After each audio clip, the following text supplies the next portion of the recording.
Hello friends, मैं S के Saini MIC group में एक बार और आपका स्वागत है। और आज हम लोग भूगोल विषय के अंतर्गत वायुमंडल संगठन एवं संरचना, एटमॉस्फेयर कंपोजिशन एंड स्ट्रक्चर का अध्ययन करेंगे। हम कक्षा 11 क्लास के भी दृष्टिकोण से देखें तो भी हमारे लिए पर्याप्त है, और किसी कॉम्पिटिटिव एग्जामिनेशन के दृष्टिकोण से देखें तो भी ये पर्याप्त है। आज हम बहुत सारे बिंदुओं को देखते हैं। अगर एक पार्ट में पूरा वायुमंडल का अध्ययन हो पाता है तो ठीक है, नहीं तो 2 पार्ट में हम वायुमंडल का अध्ययन आपको देंगे। तो सबसे पहले हम देखते हैं कि वायुमंडल कहते किसे हैं, यानी हम इसको थोड़ा सा जानने का प्रयास करेंगे। वायुमंडल विभिन्न प्रकार के गैसों का, थोड़ा सा हम लिख देते हैं कि वायुमंडल विभिन्न प्रकार के गैसों का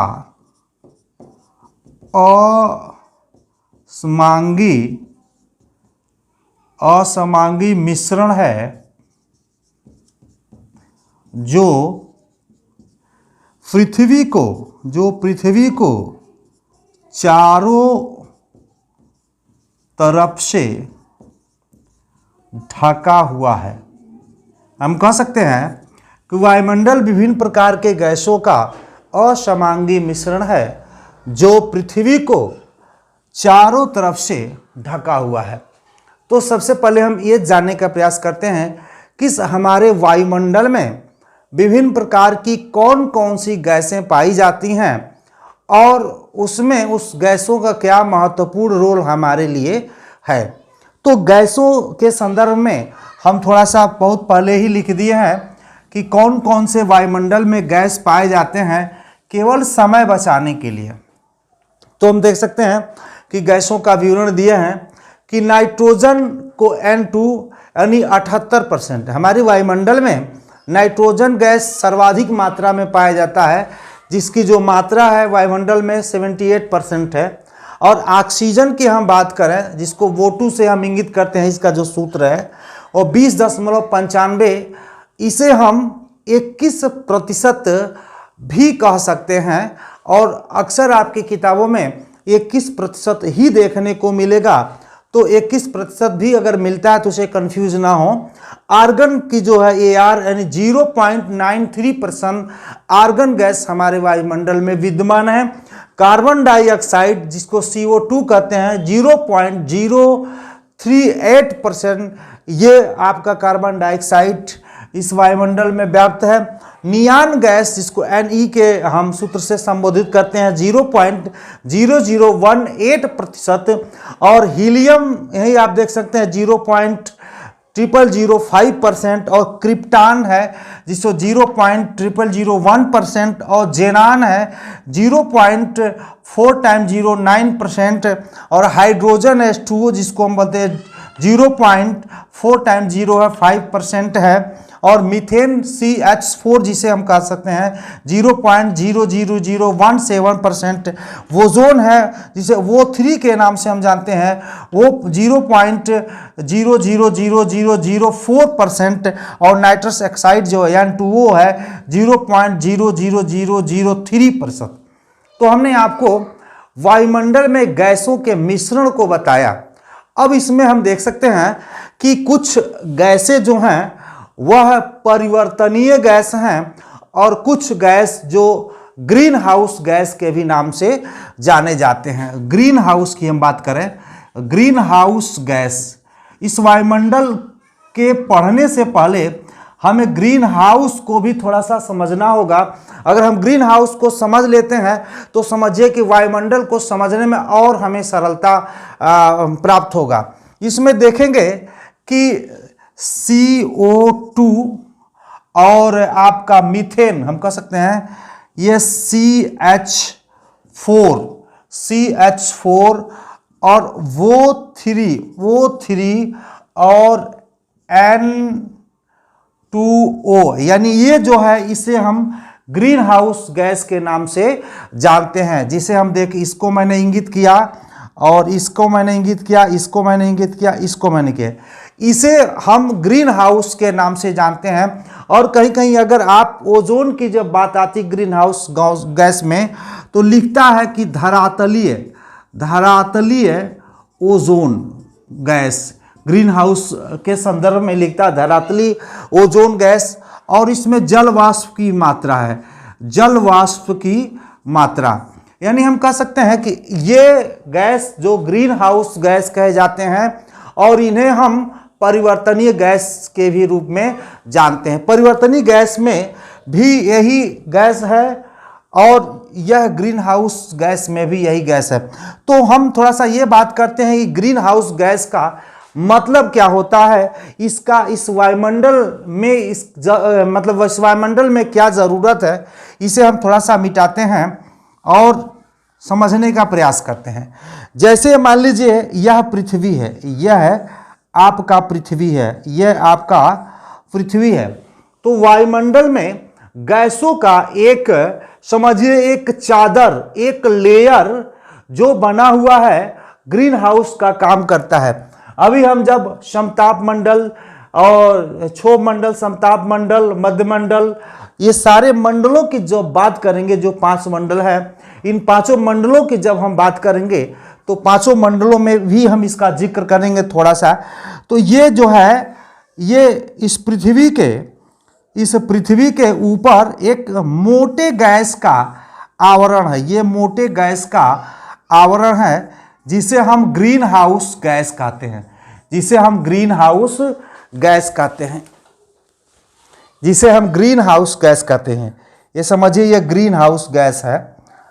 ये कौन सी गैस है? ये सारे जो लिखे हैं यही ग्रीन हाउस गैसों का एक मोटा आवरण हमारे पृथ्वी के ऊपर इस तरह से, वो पूरी तरह से एक लेयर के रूप में बना हुआ है। इसका काम क्या है? यहाँ पे हम देखते हैं ये सूर्य भगवान, ये आप देखे होंगे, सूर्य से आपका डेली परिचय होता है। इस समय तो काफ़ी ही परिचय दे रहे हैं सूर्य भगवान। गर्मी बड़ी ज़्यादा उनकी लग रही है, 42 सेंटीग्रेड तापमान आपके देवरिया का रह रहा है, जो काफ़ी गर्मी दे। अब देखिए सूर्य जी का गर्मी है। अब यहाँ से सूर्य भगवान की किरणें ये चल रहा है, कहाँ पे चल रहा है? पृथ्वी के तरफ चल रहा है। ये सूर्य की किरणें कहाँ चल रहा है? पृथ्वी की तरफ चल रहा है। और इसी में ये इसको क्रॉस करके कहाँ पे आ जाता है? इस जो गैस का जो आवरण है उसके नीचे चला आता है। ये पृथ्वी अब इस गैस के नीचे आवरण चला आता है। थोड़ा सा और पृथ्वी को हम नीचे करते हैं, ये इस पृथ्वी को यहाँ कर देते हैं। ये पृथ्वी है आपका, अब यहाँ पे चला आता है और इससे रिफ्लेक्ट होकर के पुनः इस वायुमंडल में समझिए ये जाता है। और ये जो ग्रीन हाउस गैस का एक मोटा लेयर है, ये जो गैस का लेयर है, इन जो परावर्तित होकर के जो टेम्परेचर पुनः ऊपर को जा रहा है, ये ऊपर नहीं जाने दे देता है, इसे नीचे ही दबाए रखता है। और जिसके वजह से यह पृथ्वी का जो वायुमंडल है वो गर्म रहता है, जिसके वजह से ये क्या करता है? गर्म रहता है। लेकिन इसमें एक अल्ट्रावायलेट जो किरण है, जो परावैगनिक किरण जिसको बोलते हैं, वो ओजोन गैस से रिफ्लेक्ट होकर के समझिए कि जो ऊपर चला जाता है। ओजोन गैस जो है, जो परावैगनिक किरण है, उसे रिफ्लेक्ट करके पुनः उसे वायुमंडल में भेज देता है। इस गैस के नीचे नहीं आ पाता है। अगर इस गैस के नीचे आता है, ओजोन को छेद करके, होल करके अगर पृथ्वी पे आता है, तो हमें त्वचा से संबंधित, कैंसर से संबंधित बहुत सारे रोग हो सकते हैं। तो ग्रीन हाउस गैस का काम क्या है आपको बताएं। जैसे आप देखे होंगे कि अरे जड़वा में जब बहुत ठंडिया लगेला तो रजैया के नीचे वहाँ नहीं बोलोरवा चला दिया जाला, और उसके बाद रजैया गर्म हो जाता है और पूरा मतलब पैर गर्म रहता है। और जब काफ़ी समय बुझ जाता है तो धीरे धीरे क्या होता है? रजैया ठंडा हो जाता था। सूर्य का भी वही रोल है। ये समझिए कि मोटा रजाई का एक लेयर है जो गर्मी तो आ जाता है, लेकिन नीचे से गर्मी बाहर जाने नहीं देता है, यानी शरीर का उष्मा गर्म कपड़े को बाहर नहीं जाने देता, अंदर में बनाए रखता है, जिससे शरीर क्या होता है, ठंडी में गर्म रहता है। तो इसी वजह से यह पृथ्वी जो है पूरी तरह से, पृथ्वी के अंदर जो अगल बगल वायुमंडल है इसके चारों तरफ, वो गर्म रहता है।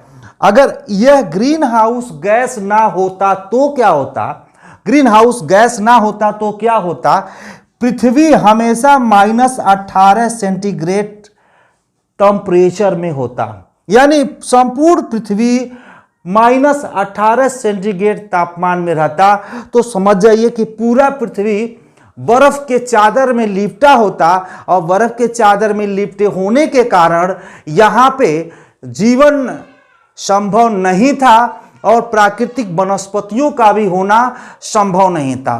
तो समझिए कि ग्रीन हाउस गैस का काम क्या है कि इन जो सूर्य के द्वारा जो किरणें आती हैं, जो प्रकाश आता है, वो रिफ्लेक्ट करके ऊपर तो जाता है, लेकिन ये सारी गैसें एक मोटी लेयर है, इसे ऊपर नहीं जाने देती हैं, और अपने इस पृथ्वी के वायुमंडल के तरफ चारों तरफ एकदम गर्म बना करके रख देती है। और बाकी अपरावैंगनी किरण तो इसे अंदर घुसने ही नहीं देता है। ओजोन जो लेयर होता है, ओजोन लेयर वही तुरंत रिफ्लेक्ट करके ऊपर को भेज देता है। इसमें प्रश्न पूछता है कि ग्रीन हाउस गैस में सर्वाधिक महत्वपूर्ण गैस कौन सा है, तो सर्वाधिक महत्वपूर्ण गैस ये है CO2, जिसको हम बोलते हैं कार्बन डाइऑक्साइड। यह प्रश्न पूछता है ग्रीन हाउस में सबसे महत्वपूर्ण गैस कौन सा है, तो हम बताएंगे CO2, जिसको बोलते हैं कार्बन डाइऑक्साइड। तो मुझे विश्वास है कि आपको यह ग्रीन हाउस समझ में आ गया होगा। ग्रीन हाउस के बाद हम चलते हैं थोड़ा सा वायुमंडल के संगठन को समझने का प्रयास करते हैं। इसे मिटा दें, आप चाहे तो स्क्रीनशॉट ले सकते हैं।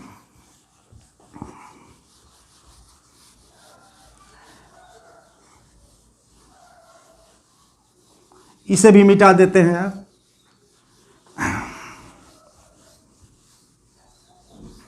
यानी वायुमंडल के प्रकार की जब बात करते हैं तो इसमें देखते हैं वायुमंडल के प्रकार, यहाँ पे लिख देते हैं कि वायुमंडल के प्रकार।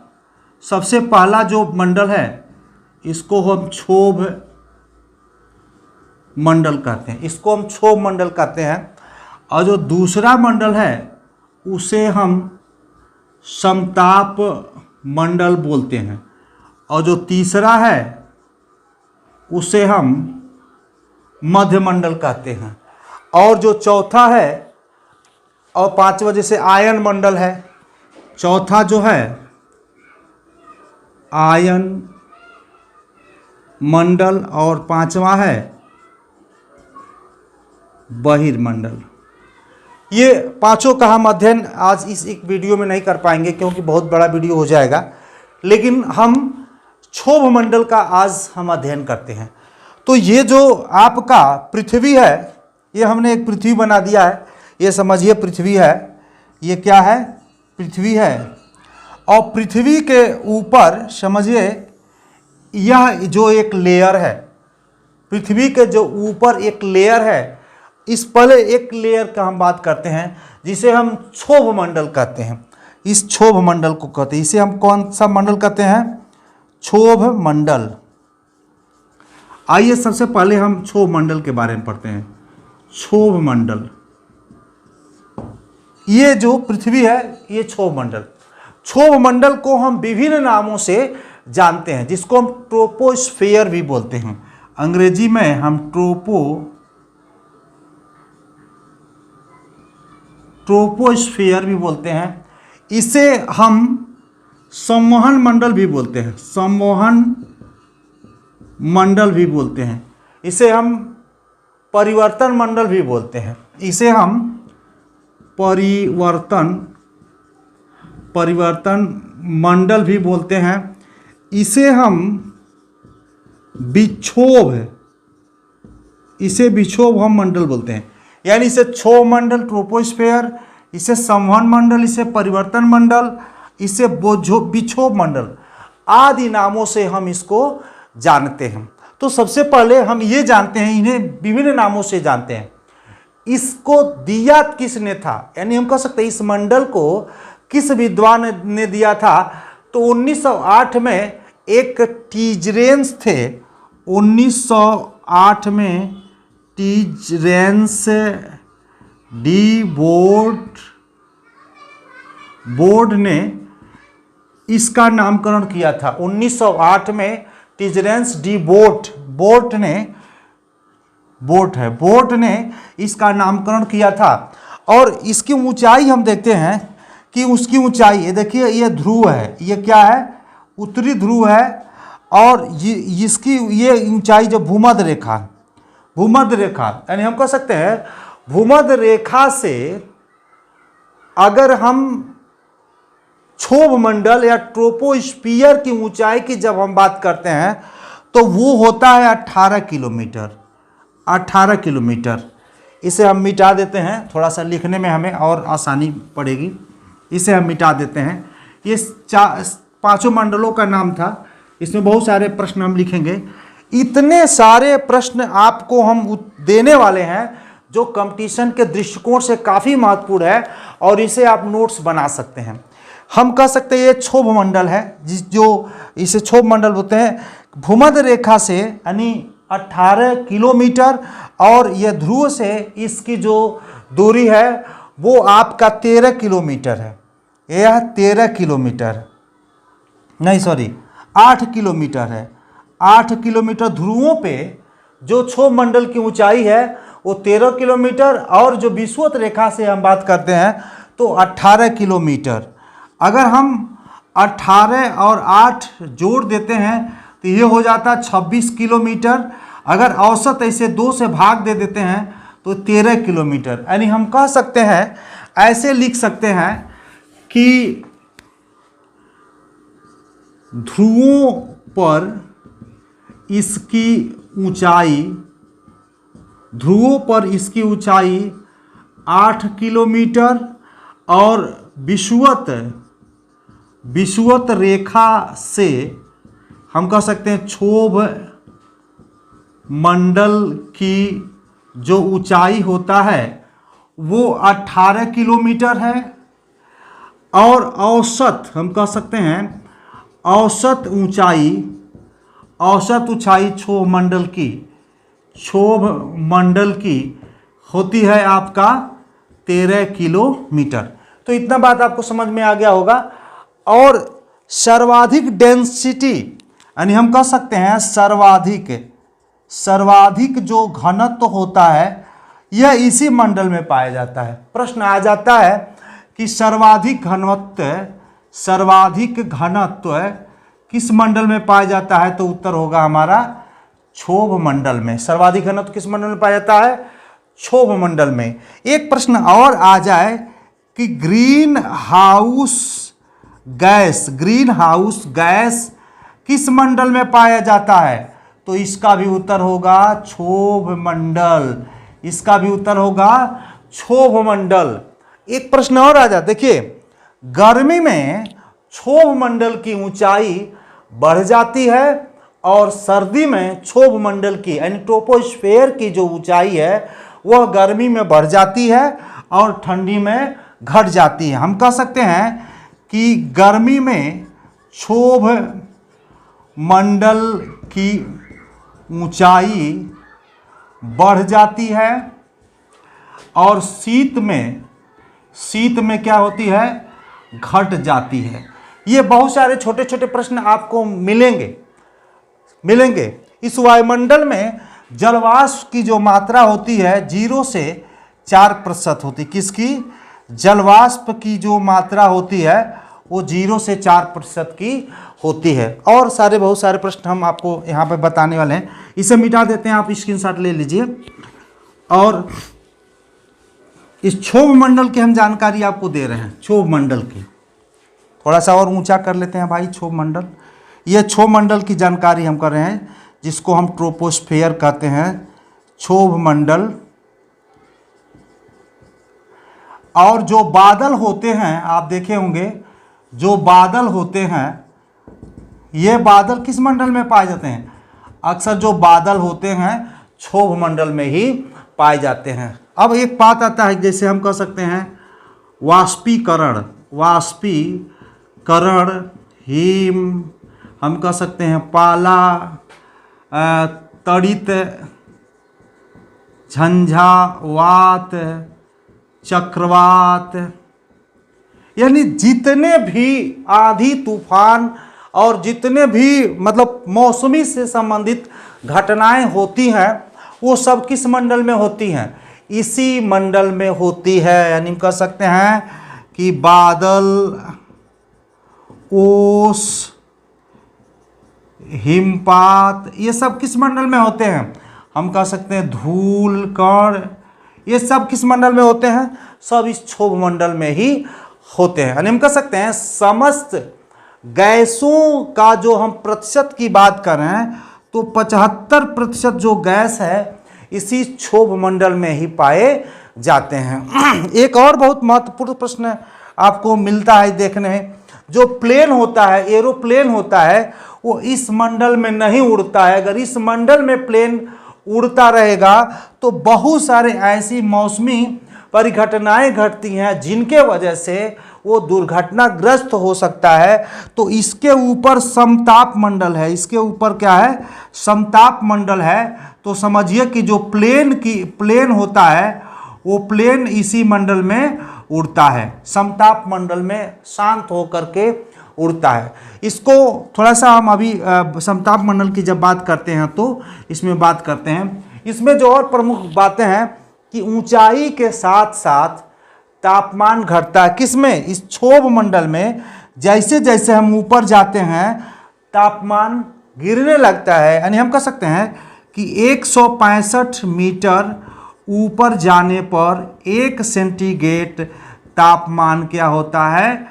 कम हो जाता है, कम हो जाता है, कम हो जाता है। लेकिन अगर वही बात करें कि यहाँ पे पृथ्वी के अंदर, यानी अगर 32 मीटर हम पृथ्वी के नीचे जाते हैं, पृथ्वी के नीचे जाते हैं तो 1 सेंटीग्रेड जो तापमान है, तापमान जो है वो बढ़ जाता है। यानी हम कह सकते हैं कि ऊपर जाने पे 1 सेंटीग्रेड तापमान घट जाता है और नीचे जाने पे 1 सेंटीग्रेड तापमान 32 पे 1 बढ़ता है और 165 पे 1 क्या होता है? घट जाता है। यानी कह सकते हैं कि 1000 मीटर अगर ऊपर जाते हैं, 1000 मीटर अगर ऊपर जाते हैं तो 6.5 सेंटीग्रेड तापमान क्या हो जाता है? कम हो जाता है।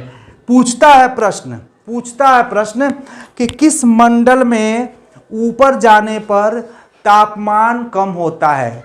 तो दो उसका उत्तर है। हम इसे थोड़ा सा स्क्रीनशॉट लेना चाहते ले लीजिए और उसके बाद हम थोड़ा सा मिटा करके और सारे प्रश्नों को हम इस क्षोभ मंडल से संबंधित प्रश्नों को देते हैं। यानी हम कह सकते हैं कि किस मंडल में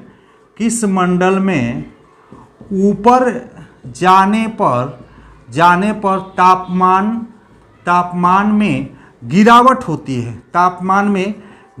होती है, तो हम कह सकते हैं कि क्षोभ मंडल और मध्य मंडल,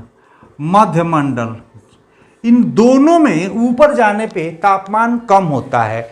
लेकिन बाकी अन्य मंडल में इस तरह का नहीं होता है। अक्सर देता है कि क्षोभ मंडल तो सब लोग जानते हैं, तो क्षोभ मंडल ऑप्शन में न दे करके मध्य मंडल और समताप मंडल, आयन मंडल और बहिर्मंडल दे देता है और हम उसमें क्या करते हैं? फंस जाते हैं। तो क्षोभ मंडल और मध्य मंडल दोनों में ऊपर जाने पे तापमान क्या होता है? कम होता है। एक प्रश्न और आता है कि क्षोभ मंडल में ही, हम कह सकते हैं इसी मंडल में जेट स्ट्रीम की धाराएं प्रवाहित होती है। हम कह सकते हैं इसी मंडल में जेट स्ट्रीम की धाराएं प्रवाहित होती है। अगर भूमध्य रेखा से ऊपर अगर हम जो क्षोभ सीमा होता है, ये भूमध्य रेखा से ऊपर जो क्षोभ सीमा होता है, यहाँ की हम टेम्परेचर की बात करें तो -80 सेंटीग्रेड तापमान भूमध्य रेखा से ऊपर यह जो क्षोभ सीमा होता है वहाँ पे होता है। लेकिन अगर यहीं हम ध्रुवों पे बात करें, ध्रुवों से हम क्षोभ मंडल के सीमा के जब तापमान की बात करते हैं तो -45 सेंटीग्रेड होता है। ये प्रश्न पूछता है कि हम भूमध्य रेखा से भूमध्य रेखा से क्षोभ मंडल की सीमा का टेम्परेचर कितना होता है, तो -80 होता है, और यहाँ ध्रुवों पे क्या होता है, तो -45 होता है। एक और मैंने बात बताया था कि संवहन मंडल क्या होता है, थोड़ा सा इसे हम बता दें तो और भी आपको समझ में आ जाएगा। संवहन मंडल, गर्म हवा नीचे से ऊपर उठने की प्रक्रिया को हम संवहन मंडल कहते हैं।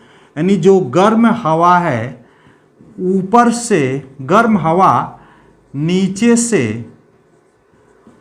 ऊपर उठने की प्रक्रिया को संवहन मंडल बोलते हैं। संवहन मंडल बोलते हैं, यानी हम कहते हैं।